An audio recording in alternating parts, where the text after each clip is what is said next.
I was working this morning, by the way, on a passage from Jeremiah.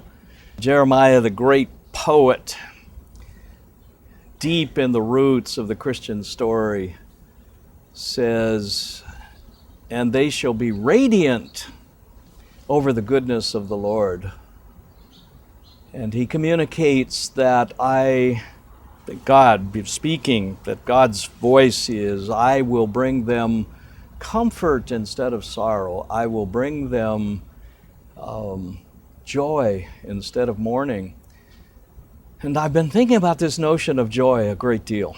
John Perkins was our commencement speaker last Sunday, speaking to 12,000 people gathered in Safeco Field, a wonderful occasion, 1,000 graduates.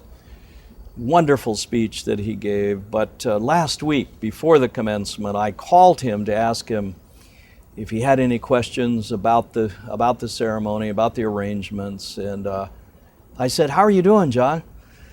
And he said, "Oh, I'm doing great." He always says that. "I couldn't be better," he said. And I happen to know that, there's some tough things going on in John's life, and Vera May, his wonderful wife, being sick, but nevertheless, John always carries himself as if life is good. There's a great joy that comes out of him that I respect so much and I love so much. I think that's what we're trying to discover here at Seattle Pacific. I know it's what I'm trying to discover in my life. I said in my commencement remarks, I said, I want to be like John Perkins when I grow up.